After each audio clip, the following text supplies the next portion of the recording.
So I did this Opel Combo that had come in, the head had seized. One of the journals on one of the camshafts had seized.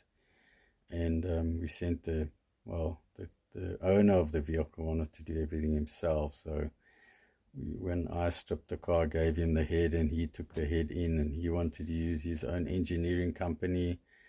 And when the head came back, it was a disaster. They hadn't even polished those ports properly. They hadn't line board.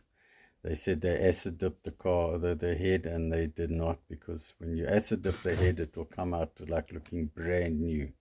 Plus, to acid dip the head, they would have had to take the valves out, because the acid would have melted it would have eaten the valve stem seals and everything like that. So they never acid dipped, but they charged the guy for it.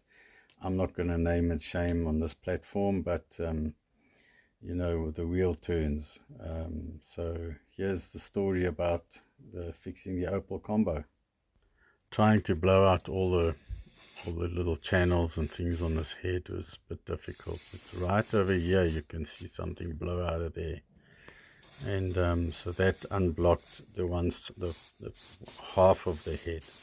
We still had to take the head off and blow out the rest.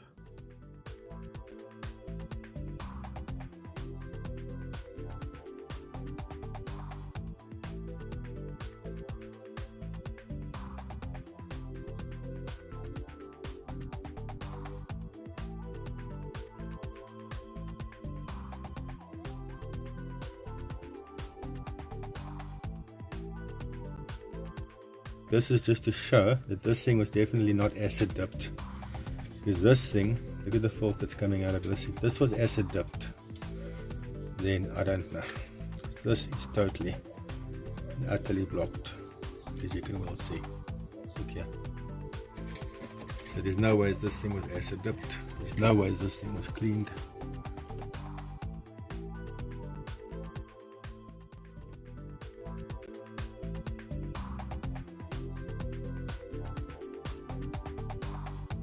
Let's try this one here as well. Look at this. This is a real substandard job. This wasn't cleaned. Look at this, it's coming out here.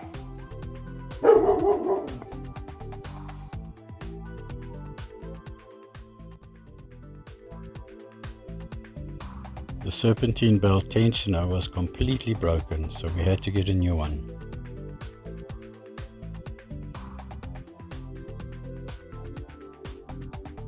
Here I'm removing the oil pickup so I can assess the condition of it.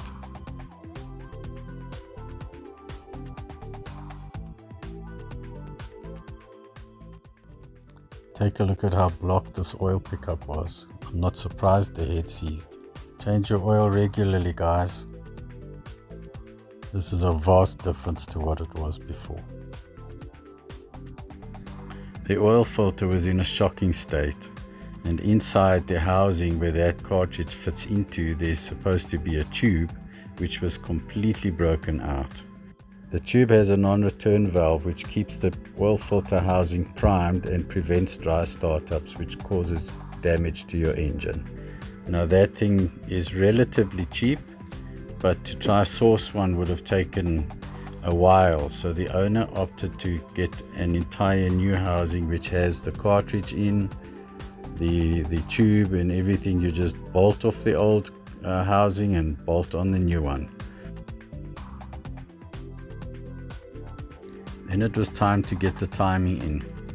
So there's a bracket that holds the camshaft in place, and at the back of the camshafts, both of them, they have a slot which is offset, and a bar goes in the back which holds those in place as well. Make sure the car is top dead center before you do that, guys. Top dead center is when piston number 1 is right at the top of the stroke with both valves closed. So make sure the lobes of the camshafts are facing away from the valves. Now that's a sound that is music to my ears after a job like this. So that's the story with the Opel Combo.